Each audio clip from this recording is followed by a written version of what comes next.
सांगतील बाबा ते जे तुम्ही बीएसपीचे उमेदवार संजय भाऊ जगताप यांना तुम्ही पाठिंबा दिला? गेल्या अनेक वर्षापासून संजयजी जगताप हे आंबेडकरी चळवळीमध्ये काम करत आहेत।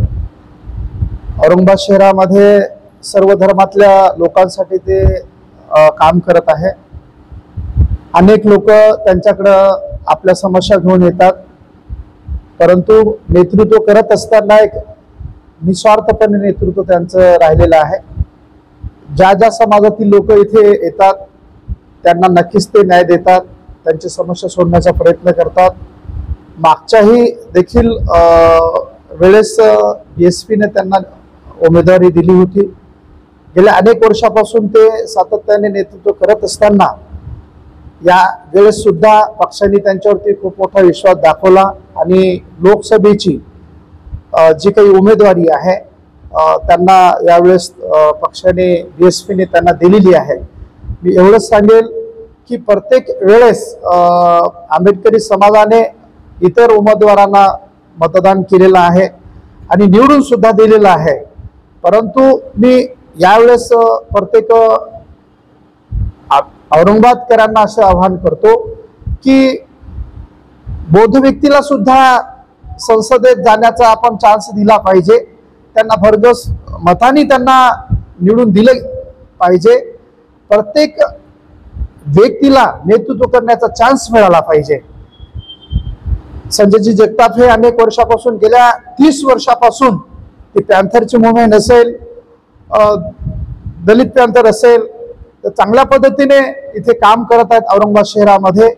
यावर्षी मी सर्वच धर्मातील व्यक्तींना अनुयायांना असं आवाहन करतो की त्यांनी संजयजी जगताप यांना बहुजन समाज पार्टी ज्या राष्ट्रीय अध्यक्ष आहेत बहन कुमारी मायावतीजी, त्यांनी भाऊंना संजयजी जगताप यांना उमेदवारी दिलेली आहे। तेव्हा सर्व औरंगाबादकरांना मी असं आवाहन करतो की जे काही हाती आहे, या पक्षाची निशाणी हाती आहे, हाती समोरील बटन दाबून संजयजी जगताप यांना बहुमताने आपण विजय करावं अशा पद्धतीचं आवाहन करतो।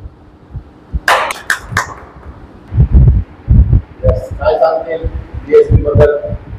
बोलतो बीएसपी बद्दल बोलायचं म्हणजे संजयजी जगताप मागच्या वेळेस वंचित आपले बहुजन पार्टीमध्ये त्यांनी त्या पार्टीमध्ये त्यांनी मागच्या वेळेस बरेचसे वोटिंग म्हणजे 11,000 का 12,000 वोटिंग घेतलेली आहे आणि त्यांनी तेव्हापासून त्यांच्याकडं लोकांना ते म्हणजे लोकप्रिय म्हणून लोक त्यांना ओळखतात।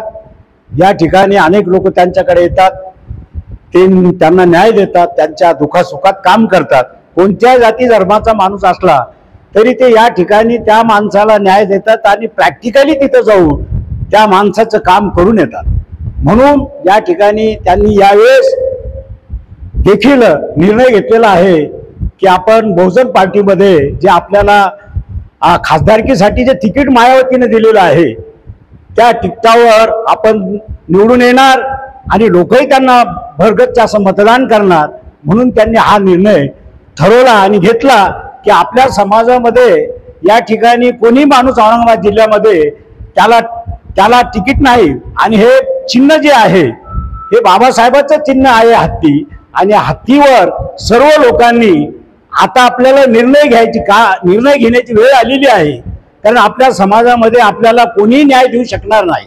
आपला माणूस जर निवडून आला नाही तर आपल्या समाजाला कुठल्याही प्रकारचा न्याय मिळणार नाही। संसदमध्ये ते गेले तर अनेक लोकांचे प्रश्न सुटतील, अनेक लोकांना न्याय देतील। त्या ठिकाणी ते म्हणतील की मी माझ्या समाजाने मला निवडून दिलं, मग माझ्या समाजासाठी तुम्ही काय करता, माझ्या समाजाला मी न्याय मागतो, तो न्याय तुम्ही दिला पाहिजे। ते भांडून आपल्याला न्याय देऊ शकतात।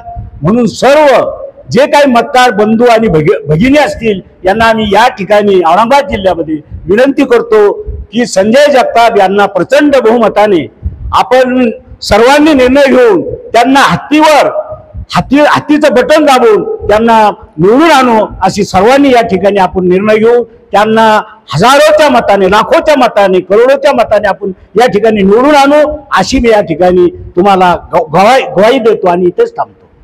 जय भीम, जय बुद्ध, जय भारत.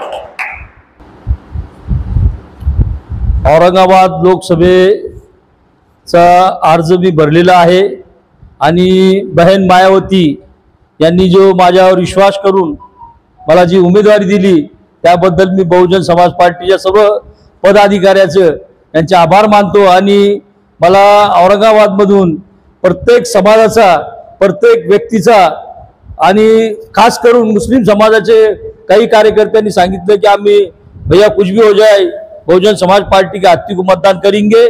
और दलित समाज ने तो ठहरा लिया है कोई भी हालत में इस बारी में दलित आदमी सांसद में जाने की कोशिश जरूर करेगी.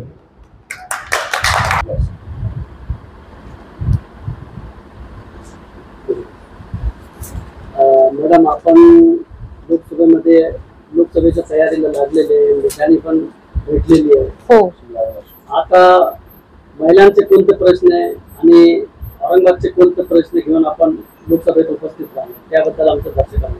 महिलांचा सगळ्यात महत्वाचा प्रश्न म्हणजे 8 दिवसातून 15 दिवसातून येणारं पाणी. महिलांचाच प्रश्न म्हणावा लागेल, कारण की महिलांना त्रास होतो, पुरुषांना नाही होत त्या गोष्टीचा त्रास. परत बेरोजगारी पण वाढत चाललेली आहे. बेरोजगारी जर वाढत गेली तर गुन्हेगारीचं प्रमाण वाढेल माझ्या मते. आणि त्याकरता उपाययोजना तरतूद करणे गरजेचे आहे. 3 ठिकाणी आपल्याला MIDC असून सुद्धा रोजगार उपलब्ध होत नाहीये. का होत नाहीये त्याचा पण गांभीर्याने विचार करणं गरजेचं आहे. आणि शिक्षणाच्या बाबतीत माझं तर एका गोष्टीवर कॉन्सन्ट्रेशन करू वाटतं की शिक्षण हे विनामूल्य मिळायला हवं. तर शिक्षणाचं खाजगीकरण जे झालेलं आहे ते थांबवलं गेलं पाहिजे. बेरोजगारी, शिक्षण जर माणसाला मोफत मिळालं तर माणूस पोटाची खळगी भरायचे प्रयत्न बरोबर करतो, परंतु शिक्षणासाठी जर पैसे मोजावे लागले तर माणूस खाणार की शिक्षणाला करणार खर्च. तर त्यामुळे शिक्षणाकडे दुर्लक्ष होतं. तर शिक्षणाचं सुद्धा खाजगीकरण केलेलं जे आहे तर ते चुकीचं आहे. मॅडम, तुम्ही मराठा आंदोलनाकडे कसं बघता? मराठा आंदोलन त्यांनी जे निर्णय घेतलेला आहे तो बरोबर आहे. ते त्यांच्या समाजासाठी लढत आहे आणि सरकारने त्यांना त्यांचं न्याय मिळवून द्यावं असं मलाही वाटतं. कारण की प्रत्येकाला वाटतं ना की त्या प्रॉब्लेमला सामोरे जातात. तर त्यामुळे त्यांनी एवढं मोठं आंदोलन केलंय. जरांगे पाटलांनी त्याच्यासाठी एवढे प्रयत्न केलेत, तर त्यांनाही न्याय मिळावा असं मलाही वाटतं. तुम्हाला असं वाटतं का औरंगाबादमध्ये आता शिल्लक कोणते काम राहिलेले आहेत? शिल्लक काम सुरूच कोणते झाले सांगा ना.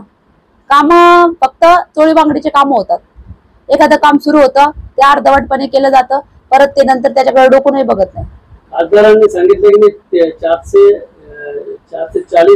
640 ते प्रश्न विचारलेले आहे. 100-200 बेडचं ते काम सांगतात आणि दुसरे विद्यापीठाचं जे आहे ते 100 कोटी आणलेले म्हणतात. याबद्दल तुमचं काय? कुठे येते विद्यापीठाचं काम जे झाले म्हणताय ते विद्यापीठाकडं एकदा तुम्ही जाऊन बघा म्हणा. काय काय सुविधा आहे, काय काय नाहीये, त्यांना काय अडचणी, स्वतः प्रत्यक्ष जाऊन पण बघायचे ना. फक्त सोशल मीडियावर आणि प्रसिद्धी माध्यमाच्या समोर फिरून तुम्ही फक्त हिरो बनू शकत नाही. तुम्हाला जाऊन प्रत्यक्षही बघायला पाहिजे. आता मागे त्यांनी रस्त्याचे वगैरे कामं केले, माझ्याच वॉर्डामध्ये केलेत. त्यांना विचारा की त्यांनी फक्त समोरच्या साईडचे कामं केलेत आणि मागच्या साईडला जे ड्रेनेज लाईनचं पूर्ण पाण्याने पूर्ण तलाव साचतो तिथं. एखाद्या दिवशी पाणी येतं ना त्या दिवशी येऊन बघा म्हणा. सध्या मोठ्या रस्त्याचं काम चालू आहे, कोणी केलं? आता ते रस्त्याचं कामाचं तर सुरुवात झालेली आहे, अजून तर ते काम अर्धवटच आहे. ते झाल्यावर समजेल आपल्याला कोण येतं. भुमरे साहेब यांच्याविषयी काय मत? भुमरे साहेबांच्या विषयी मत आपलं की बाबा ठीक आहे, ते पण उमेदवार म्हणून उभे आहेत, परंतु त्यांनी पण या सगळ्या गोष्टींचं गांभीर्याने लक्ष घालणं गरजेचं आहे. हो ना. भुमरे साहेबांचा जो विषय आहे तर भुमरे साहेबांना मला एवढं सांगू इच्छिते की त्यांनी ज्या ज्या व्यक्तींना या गोष्टी ज्या आपल्या विभागामध्ये म्हणा, जिल्ह्याचे पालकमंत्री आहेत ते, तर आपल्या जिल्ह्यामध्ये वास्तविकपणे काय अडचणी आहेत, काय अडीअडचणी आहेत, तर त्या प्रत्यक्ष जाऊन भेटी घेऊन मुलाखती घेऊन त्यांनी जाणून घ्यायला हव्यात.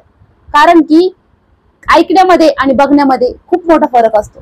कारण की कागदोपत्री भरपूर कामे अशी आहेत की कागदोपत्री झालेले आहे, पण वास्तविक रूपात तिथे झालेले नाहीयेत.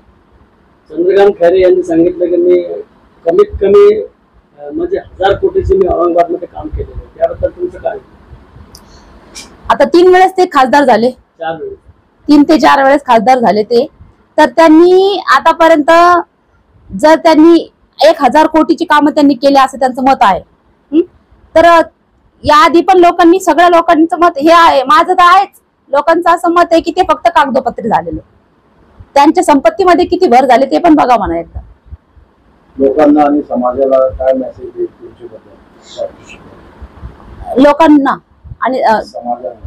लोकांना आणि समाजाला माझं एक हात जोडून, पाय पडून, माया बहिणीला, भावांना, सगळ्यांना एक विनंती करते की तात्पुरत्या सुविधांना, सुखसुविधांना, भूलथापांना, पैशाला, आमिषाला बळी जाऊन आपलं मत विकू नका.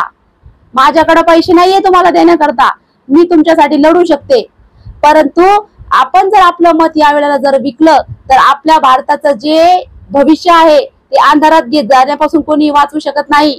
पारतंत्र्यात गेल्यापासून आपल्याला कोणी वाचवू शकत नाही. आपल्याला कोणी वाली राहणार नाही. योग्य त्या उमेदवाराला मतदान करणे अतिशय गरजेचं आहे.